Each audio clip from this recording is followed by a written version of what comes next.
Assalamualaikum warahmatullahi wabarakatuh. Alhamdulillahi rabbil alamin. Alhamdulillahilladzi an'amana alaina bi ni'matil imani wal islam. Asyhadu la ilaha illallah wa asyhadu anna Muhammadan abduhu wa rasuluh la nabiyya ba'da amma ba'd. Puji syukur pada Allah Subhanahu wa taala, salawat beriang salam pada baginda Nabiuna Al-Mustafa Sayyidina Muhammad sallallahu alaihi wasallam. Allah Subhanahu wa taala berfirman di dalam surah Al-Baqarah, A'udzu billahi minasyaitonir rajim. Bismillahirrahmanirrahim.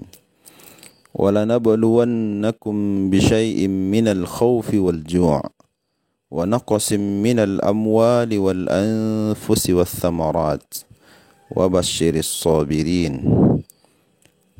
Dan sungguh kata Allah, kalian semua, kita semua akan Allah uji bisyai'in, dengan sesuatu, minal khauf.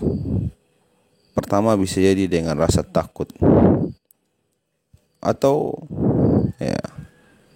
al-ju' rasa lapar, kekurangan, wa naqsim kehilangan, kekurangan, minal amwal dari harta, wal anfus jiwa, was samarat dan buah-buahan, kebun-kebun, wa basyiris sabirin, beri kabarlah dengan kabar gembira kepada orang-orang yang mampu sabar.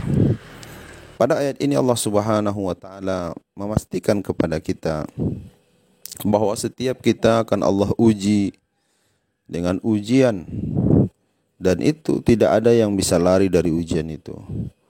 Baik yang muda ataupun yang tua, baik yang miskin ataupun yang kaya, baik yang punya jabatan ataupun yang tidak punya jabatan. Semuanya akan mendapatkan ujian dari Allah Subhanahu wa taala dengan macam-macam ujian tadi yang kita sebutkan. Ada yang diberikan kegelisahan, gundah gelana, ada saja ketidaknyamanan di dalam dirinya, atau ada ketakutan yang tidak jelas dari mana sumbernya, tiba-tiba ada di dalam diri kita. Ini ujian dari Allah Subhanahu wa taala. Para ulama mengatakan al-imtihanat, ujian itu ada yang merupakan tangga untuk naik sebagai sarana untuk lebih mulia lagi di hadapan Allah Subhanahu wa taala. Dan ujian juga pelengkap ibadah. Bisa jadi ada nilai dari ibadah yang kita lakukan itu tidak sempurna, tidak sesuai dengan harapan capaiannya, maka dengan ujian itu melengkapi, menutupi celah kekurangan daripada ibadah kita. Contoh solat kita misalnya, bisa jadi kekhusyuannya kurang, atau ada tata cara yang mungkin terlupakan, sehingga pahalanya atau nilai di hadapan Allah itu belum sempurna. Maka ujian itu menjadi pelengkapnya, atau ibadah-ibadah yang lainnya. Nah, inilah sebuah kemestian yang ada di dalam kehidupan kita. Ada orang yang memang al-ju' ini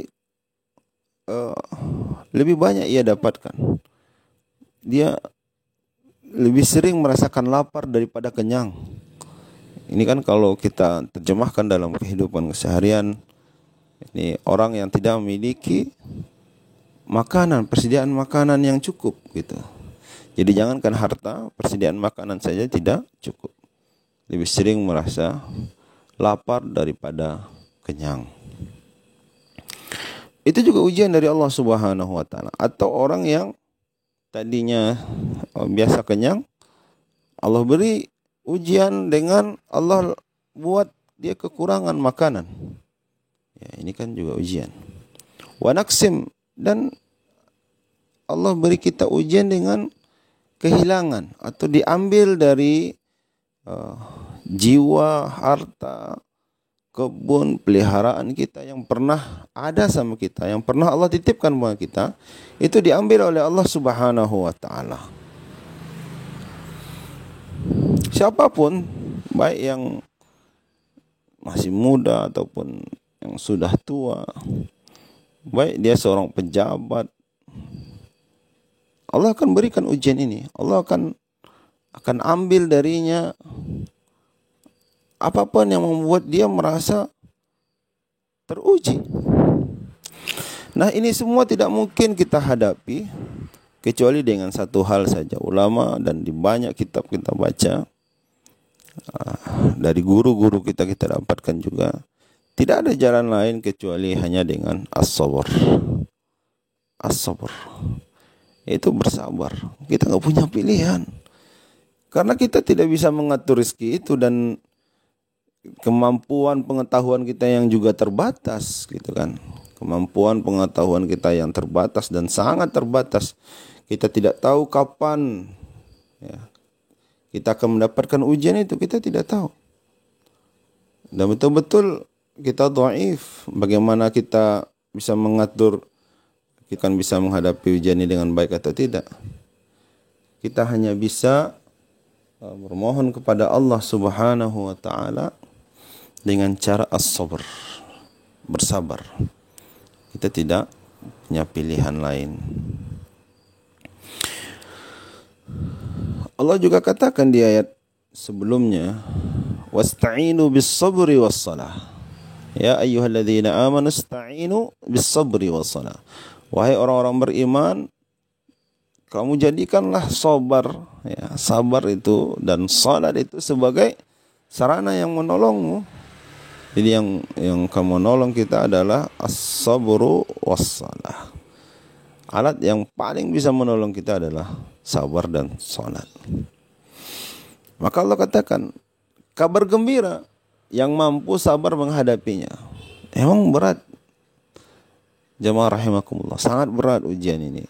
Kalau kita tidak menghadapinya dengan penuh kesabaran, ya. Dan sabar ini tentu bukan amalan orang biasa. Sabar ini amalan orang-orang yang luar biasa. Tidak semua orang mampu untuk bersabar. Dan dia tentu karena dia mempunyai nilai yang tinggi, maka dia harus dilatih. Tidak bisa sabar muncul sendiri, dia harus dilatih. Dan ini berat sekali, betul-betul berat. Tapi kita tidak punya pilihan, kecuali dengan bersabar. Nah, indikator sabar yang paling tinggi di ayat berikutnya Allah katakan, alladzina idza asabathum musibah. Ya, ini kesabaran tingkat-tingginya, yaitu orang yang apabila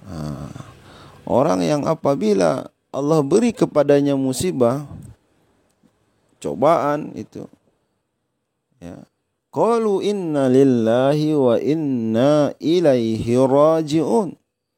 Mereka dengan seksama bisa mengatakan ini datang dari Allah, maka akan kembali kepada Allah Subhanahu wa taala.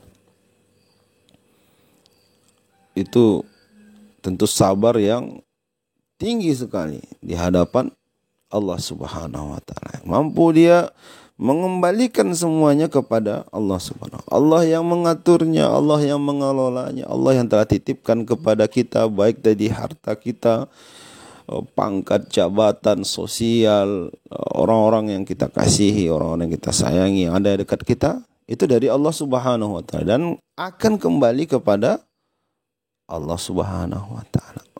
Dia betul-betul hanya merasa sebagai tempat singgah sementara saja. Layaknya kalau kita lihat seperti ya tukang parkir gitu. Tidak ada tukang parkir yang marah ketika mobilnya yang dia parkir tadi diambil oleh pemilik, yang enggak ada dia marah. Malah dia senang karena akan masuk mobil yang baru kan. Dia tidak merasa bahwa dia memiliki itu. Itulah luar biasanya tukang parkir. Ya kan? Nah, seperti itulah kesabaran yang tentu di makom yang luar biasa, di tingkatan yang luar biasa. Mudah-mudahan kita juga minta pada Allah, karena kesabaran ini, karena hati kita ini yang bisa membolak-baliknya hanya Allah, yang bisa mengaturnya hanya Allah, maka yang memberikan kesabaran juga Allah Subhanahu wa taala. Lalu Allah katakan sebagai ganjaran yang luar biasa, pahala yang luar biasa terhadap orang yang mampu sabar menahan ujian yang berat tadi, yang bermacam-macam tadi, adalah ulaika alaihim salawatum min rabbihim wa rahmah. Jadi mereka akan mendapatkan, Masya Allah, mendapatkan salawat dari Tuhan mereka dan kasih sayang. Masya Allah, ini luar biasa, rahmah. Langsung Allah Subhanahu wa taala memberi salawat ini ya, kebaikan-kebaikan baik di dunia wal akhirah. Wa ulaika humul muhtadun. Allah golongkan orang-orang yang sabar ini, mereka ini yang sebenarnya mendapatkan hidayah, petunjuk dari Allah Subhanahu wa taala. Mudah-mudahan kita bisa bertahan dengan ujian-ujian yang kita hadapi sambil minta pertolongan Allah nih, karena ya kita betul-betul tidak mampu, tidak akan pernah bisa kita sendirian menghadapi ujian ini. Kita butuh pertolongan Allah Subhanahu wa taala. Mudah-mudahan bermanfaat. Astaghfirullah li wa lakum. Assalamualaikum warahmatullahi wabarakatuh.